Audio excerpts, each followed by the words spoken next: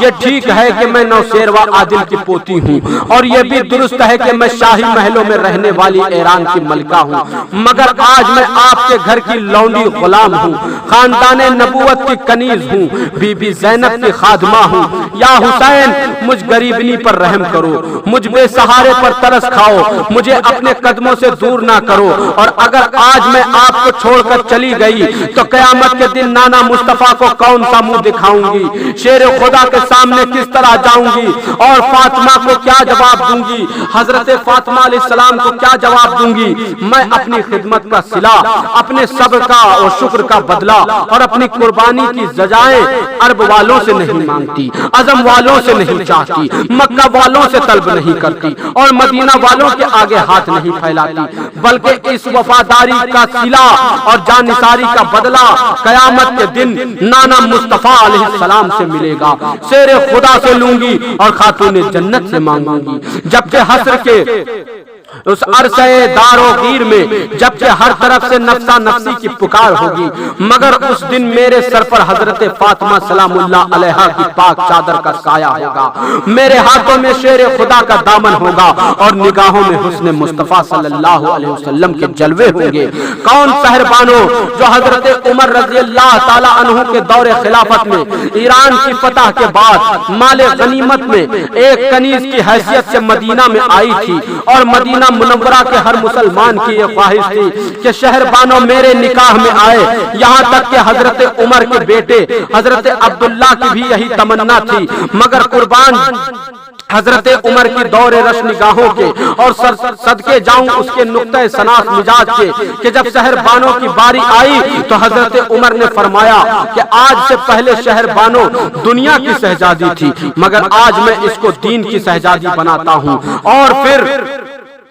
شہربانوں کا نکاح خلیفہ اسلام نے حضرت امام حسین علیہ السلام سے کر دیا، اور پھر یہ نواسہ رسول کی ہی مجلس کا اثر تھا اور جگر گوشے بستول ہی کے ارتقاء کا نتیجہ تھا کہ شہربانوں کی زندگی میں ایک ایسا انقلاب آ گیا کہ چند دنوں کے اندر ہی وہ صحیح معنوں میں دین کی شہزادی بن گئی، اور پھر ایران کے شہری تخت پر بیٹھ کر حکومت کرنے والی ملکہ مدینے میں فقر اور درویشی کی چادر اوڑھ کر اور حضور کی ایک پھٹی ہوئی چٹائی پر بیٹھ کر بارگاہ رب العزت میں سربا سجود ہو کر خوش ہوتی ہے، اور سونے اور چاندی کے برتنوں میں پانی پینے والی شہزادی آج مدینے میں مٹی کے ایک پیالے میں آب زمزم پی کر مسرور ہوتی ہے، اور ایران کی جو ہے لاکھوں امیر جادیوں کے دلوں میں اپنی آنکھوں کی جنبش سے لرزہ پیدا کرنے والی ملکہ آج مدینہ میں خاندان نبوت کی کنیز بن کر فخر محسوس کرتی ہے۔ حضرت امام حسین علیہ السلام کے دل پر بی بی شہربانوں کی اس درد بھری اور فدایانہ گفتگو کا گہرا اثر ہوا، اور آپ پر رقت طاری ہو گئی اور روتی ہوئی آنکھوں سے باہر نکلے، اور پھر آپ نے ہر ایک سے باری باری فرمایا کہ آپ لوگوں کی اطاعت فرما برداری اور خدمت گزاری کا میں شکریہ ادا نہیں کر سکتا کہ تم نے میرے بدلے میرے ساتھ اتنی مصیبتیں جھیلی ہیں اور دکھ اٹھائے ہیں، مگر کل قیامت کے دن مجھے دربار خدا بندی میں شرمندہ نہ کرنا۔ میری طرف سے آپ لوگوں کو اجازت ہے کہ جہاں کہیں بھی کسی کا دل چاہے مجھے اللہ کے بھروسے پر چھوڑ کر چلا جائے، مگر حضرت امام عالی مقام کی اس گفتگو کے جواب میں تمام نے اللہ تعالیٰ کی راہ میں جانیں قربان کر دینے کا وعدہ کیا، نثار ہونے کا یقین دلایا اور شہید ہو جانے کی قسمیں کھائیں، اور عرض کی آقا حسین ہم بھی مسلمان ہیں اور ہم کو بھی قیامت کے دن اپنے نانا کو منہ دکھانا ہے، اپنے نانا کو منہ دکھانا ہے، اور ہم بھی یزید کے فسق و فجور اور اس کی باطل پرستی کے مقابلے میں دین و ایمان کی شمع روشن کرنا چاہتے ہیں اور حق و ہدایت کا علم بلند رکھنا چاہتے ہیں۔ حضرت موسیٰ علیہ السلام پر وقت آیا تو منو سلوہ کھانے والی قوم لڑنے سے جواب دے گئی، حضرت عیسیٰ علیہ السلام پر وقت آیا تو آپ پر نثار ہو جانے کا وعدہ کرنے والے حواری جواب دے گئے، مگر واہ میرے آقا حسین علیہ السلام کے ساتھیوں، تم نے نثار ہونے کا حق ادا کر دیا، وفاداری کی مثال قائم کر دی، کسی کا سبق دینے کا سبق دے گئے، کسی کو سبق دینے کا سبق دے گئے، اور یار کی خاطر جانے قربان کر کے رسم دوستی کی لاج رکھ لی۔ سیدہ کا لال ہر خیمے میں گیا اور ہر ایک کا حال پوچھا، مگر حال کیا ہونا تھا، بس ہر طرف سے آتش کی صدائیں بلند ہو رہی تھی، خیموں میں ایک کوہرام مچا ہوا تھا، بوڑھے ہانپ رہے تھے، جوان تڑپ رہے تھے، بچے بلک رہے تھے اور بیویاں آہیں بھر رہی تھیں۔ اور پھر فاطمہ کے لال نے اپنی پرنم آنکھوں سے یہ دردناک منظر بھی دیکھا کہ بی بی سحربانوں کی گود میں چمنستان زہرا کا ایک پھول جو گرم لو کے تھپیڑوں سے کملا چکا تھا، اپنی ماں کی آغوش میں پیاس سے تنگ آ کر بلک رہا تھا، اور سحر بانو اپنے دامن سے اپنے لخت جگر علی اصغر کو پنکھا جھل رہی ہیں، اور بچہ پانی کے ایک بوند کے لیے منہ کھولتا ہے اور پھر اپنی پیاسی زبان کو نکال کر ماں کو دکھاتا ہے۔ ماں چاہتی ہے کہ اپنے آنسوؤں کے چند قطرے ہی اپنے لال کے منہ میں ڈال دوں، مگر بے ہوشی کی وجہ سے بچے کی گردن ڈھلک جاتی ہے اور ماں پھر اپنے جگر گوشے کو اپنے کلیجے سے لگا لیتی ہے۔ علی کا لاڈلا یہ غمناک منظر دیکھ کر چشم پر آب ہو کر باہر نکلنے ہی والا تھا کہ پیچھے سے ٹھنڈی ہوا کا ایک جھونکا آیا، مڑ کر دیکھا تو ماں جائی زینب اپنی چادر سے پنکھا جھل رہی ہے۔ بہن کی صفقت دیکھ کر بے تاب ہو گئے، آسمان کی طرف نگاہ اٹھائی اور عرض کی، یا مولا امتحان بڑا سخت ہے، صبر کی توفیق عطا فرما۔ بہن کو تسلی دے کر آگے بڑھے تو شہزادہ علی اکبر سامنے کھڑے تھے، جن کے لب خشک تھے اور حلق میں کانٹے نکل آئے تھے، جی گھبرایا ہوا تھا اور جسم کمزور ہو چکا تھا، مگر 18 سال کا نوخیز جوان باطل کے مقابلے میں حق کی سمجھ جلانے کے لیے اپنا خون دینے کو تیار تھا۔ اپنے دل کے ٹکڑے کو ابھی حوصلہ دے ہی رہے تھے کہ بہن زینب کے دونوں بچے اون محمد پاؤں سے لپٹ گئے، قدموں کو بوسہ دیا۔ نواسہ رسول نے بچوں کو اٹھایا، وہ نکاحت کی سبب بڑی مشکل سے بازوؤں کے سہارے اٹھے، گرمی کے تپش سے چہرے جھلس رہے تھے اور پیاس کی شدت سے لبوں پر سکڑی سی جم گئی تھی۔ شاید مامو جان سے پانی کے چند قطروں کی بھیک مانگتے تھے، مگر ان کی ماں نے اشارے سے سمجھا دیا تھا کہ بیٹو خبردار حرف شکایت زبان پر نہ آئے، سیدہ کے جائے ہو ہمت سے مامو کا ساتھ دو۔ حضرت امام پاک علیہ السلام ابھی بہن کے بچوں کو پیار کر ہی رہے تھے کہ سامنے بھائی حسن کا بیٹا قاسم گردن جھکائے بڑے ادب کے ساتھ کھڑا تھا۔ حضرت قاسم علیہ السلام کو دیکھا تو بھائی حسن علیہ السلام کی صورت آنکھوں میں پھر گئی، اور پھر بھائی حسن علیہ السلام کی وہ وصیت یاد آ گئی کہ حسین علیہ السلام یہ قاسم میری امانت ہے، اے حسین یہ قاسم میری امانت ہے جو تیرے حوالے ہے، جو جگر گوشہ رسول ہے، جگر گوشہ رسول۔ حسین علیہ السلام نے دیکھا کہ کمزوری کی وجہ سے قاسم کے پاؤں لڑکھڑا رہے ہیں اور پھول سے رخسار گرم لو کے تھپیڑوں سے کملا چکے ہیں۔ قاسم کو بغل میں لیا اور پھر آسمان کی طرف دیکھا اور عرض کی، اے خالق کائنات، آزمائش بہت بڑی شدید ہے، مجھے ثابت قدم رکھ۔ یا حسین تیرے صبر پر قربان، یا شبیر تیرے حوصلے پر نثار، یا امام تیرے استقلال کو سلام، یا سید تیرے عزم پر فدا کہ تو نے دل ہلا دینے والے اس دردناک منظر کو اپنی آنکھوں سے دیکھا کہ جو دل انسان کو تو کیا پتھر بھی ٹکڑے ٹکڑے کر دیتا، مگر تیرے پاؤں میں لغزش نہ آئی۔ اس پر درد نظارے کی کیفیت ابھی مظلوم کربلا پر طاری تھی کہ عمر و سعد کا قاصد آ پہنچا اور کہا کہ اے حسین ابن علی، ابن زیاد کا آخری پیغام آ گیا ہے کہ اگر حسین یزید کی بیعت کا اقرار کرے تو بہتر، ورنہ اب اسے اور مہلت دی جائے، اب نہ مہلت دی جائے۔ تھوڑے سے غور کے بعد آپ نے فرمایا کہ عمر و سعد سے کہو کہ نہر فرات پر قبضہ کر کے اور اولاد فاطمہ پر پانی بند کر کے تو نے جس غیر انسانی سلوک کا ثبوت دیا ہے وہ تمہارے حق میں لعنت کا باعث ہے، اور یہ کیا ستم ہے کہ تیرا لشکر اور لشکر کے گھوڑے تو پانی پی سکتے ہیں مگر نبی کی اولاد پانی کی ایک بوند کو بھی ترس رہی ہے، اور خاندان نبوت کا گھرانہ آج وضو کی بجائے مٹی سے تیمم کر کے نماز پڑھتا ہے، مگر مجھے یہ سب کچھ منظور ہے، لیکن مجھ سے یہ توقع نہ رکھ کہ فاطمہ کا لال یزید کی بیعت قبول کر لے گا، اور آج کی رات مجھے مہلت دے دو تاکہ ہم بارگاہ رب العزت میں جی بھر کے حاضری دے لیں اور اپنی خطاؤں کی معافی مانگ لیں، کل صبح ہم لڑنے کے لیے تیار ہیں۔ قاصد نے شہزادہ کونین کا یہ پیغام عمر و سعد کو پہنچا دیا۔ اس ظالم نے لشکریوں سے مشورہ لیا اور کہا کہ اب شام ہو چکی ہے، اس لیے حسین ابن علی کی یہ تجویز مان لینی چاہیے۔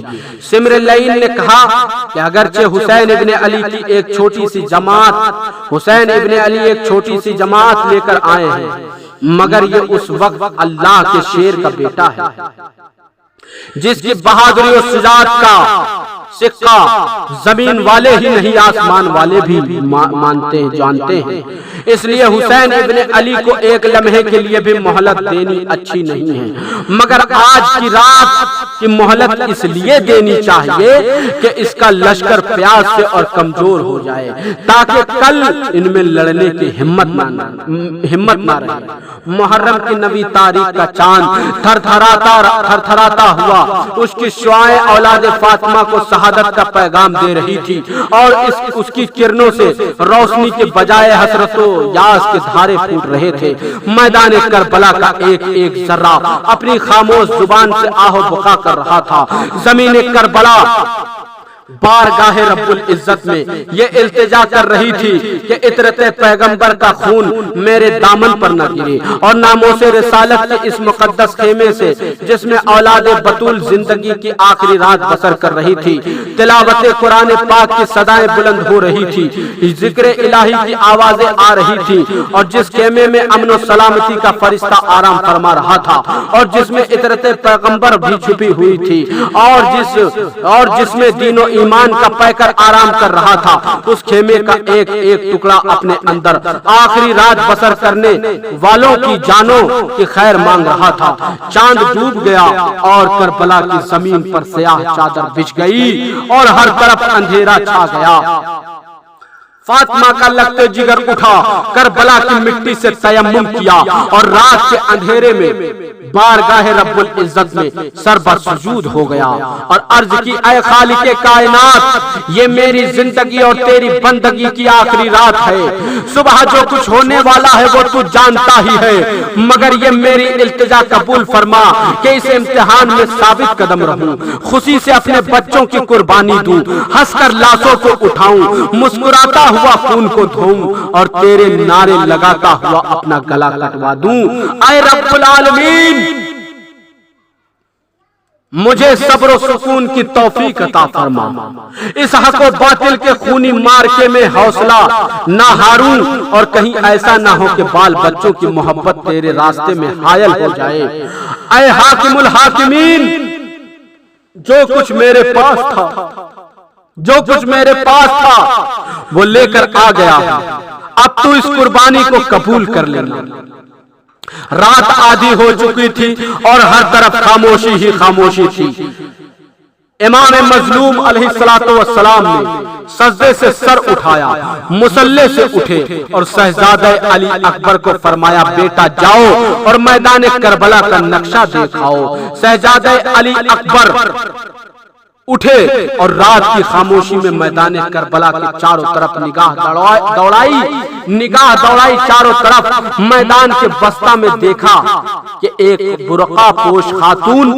اپنے دامن سے کربلا کی زمین کو صاف کر رہی ہے۔ علی اکبر اس خاتون کے پاس آئے اور پوچھا اے بی بی تو کون ہے اور زمین کربلا کیوں جھاڑ رہی ہے، کیوں جھاڑتی ہے؟ خاتون خاموش رہی۔ علی اکبر واپس آئے تو امام علی مقام علیہ الصلوۃ والسلام نے پوچھا بیٹا علی اکبر میدان کربلا میں کوئی چیز نظر آئی؟ عرض کی ہاں حضور، میدان کے وسط میں ایک برقع پوش خاتون ہے جو اپنی ردا سے اپنی چادر سے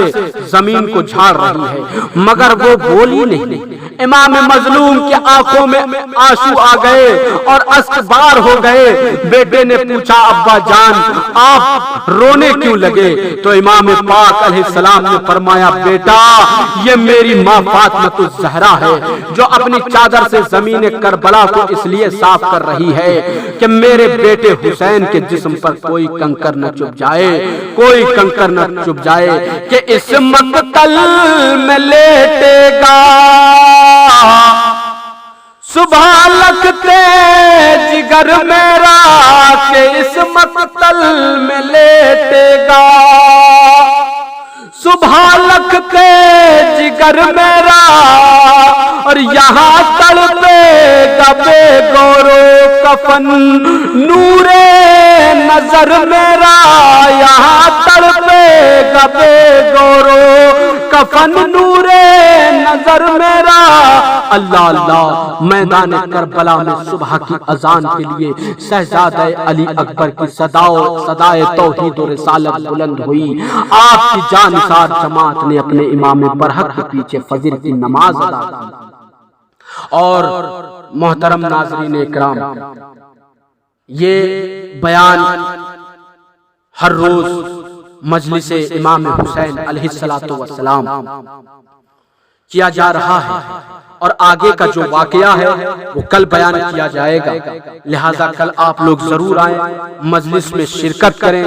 اور امام حسین علیہ السلام کے فیض و کرم سے جو ہے فیض یاب ہوں، اس لیے کہ امام حسین علیہ السلام کی محبت ہی جو ہے وہ دین کی بنیاد ہے، ایمان کی بنیاد ہے، آخرت میں پناہ کی بنیاد ہے۔ اس لیے جتنا بھی ہو سکے مولا امام حسین علیہ السلام اور پنجتن پاک سے محبت کرو۔ بے دم یہی تو پانچ ہے مقصود کائنات، خیر النساء حسین حسن مصطفیٰ علی، یا حسین یا حسین یا حسین۔